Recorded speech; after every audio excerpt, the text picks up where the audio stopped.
మీరు సరిపోరంటున్నారు. కరుణాకర్ రెడ్డి జగద్గురువులు రావాలట, జగత్ కిలాడీలు అంటున్నారు మిమ్మల్ని. స్వాములు కాదు సన్యాసులు అంటున్నారు. ఇంకా ఏవేవో పదాలు వాడారు, నేను వాటిని వాడట్లేదు. With due respect.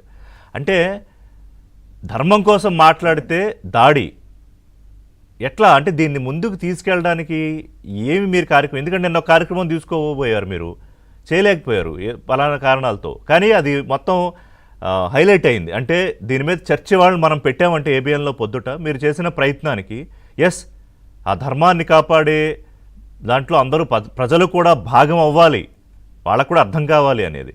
కానీ ఇది ఇలా కొనసాగుతూ పోతే ఆయన ఇన్ని మాటలు అన్నాడు, రేపు ఇంకో మాట అంటాడు, రేపు ఇంకో మాట అంటాడు. ఏ స్వామీజీ? ఖచ్చితంగా అండి. ఆయన నోరు పారేసుకొని అసలు టీటీడీ ఇలాంటి దుర్మార్గులకి, ఇలాంటి దుష్ట ఆలోచనలు ఉండేటటువంటి వ్యక్తులు టీటీడీ చైర్మన్లుగా పనిచేసినందుకు సిగ్గుపడుతుంది హిందూ సమాజం. మేము ఎలాగా బాధపడుతున్నాం.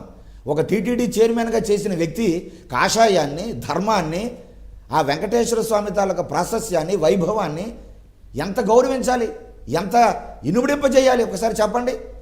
అటువంటి నీకు ఎలా చేసావు నువ్వు టీటీడీ చైర్మన్గా? నీకు అసలు ఏం అర్హత ఉందయ్యా? ఇలాంటి మాటలు మాట్లాడి కాషాయాన్ని మాట్లాడేవేనా? ఏమేమి మీరు చెప్పేటట్టుగా మేము వ్యాపారాలు చేస్తున్నామా? మీరు చెప్పండి, మేము ఆస్తులు కూడా పెట్టుకుంటున్నామా? రండి, గత 5 సంవత్సరాలు మీరే ఉన్నారు కదా.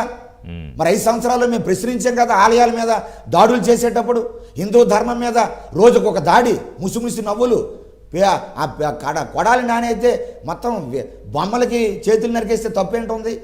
రథాలు కాలిపోతే చెక్కలే కదా. ఆ వెండి సింహాలు మాయమైపోతే ఏముందో 20-30 లక్షలు పెట్టేస్తాం కదా. ఎంత వెక్కిరించి మాట్లాడారు.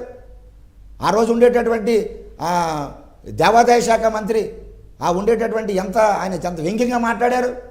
కాబట్టి ఇవన్నీ కూడా వీళ్ళ కుసంస్కారాలండి. వీళ్ళకి కనీసం అసలు అధికారం ఇవ్వడమే చాలా తప్పు. కాబట్టి అటువంటి హిందుత్వం మీద విశ్వాసం లేనటువంటి వీళ్ళు హిందూ ధర్మం కోసం అసలు టీటీడీ చైర్మన్గా పదవి చేపట్టినటువంటి కరుణాకర్ రెడ్డి కనీసం తిరునామం పెట్టుకోలే. ఎంతటి బాధాకరమో చూడండి.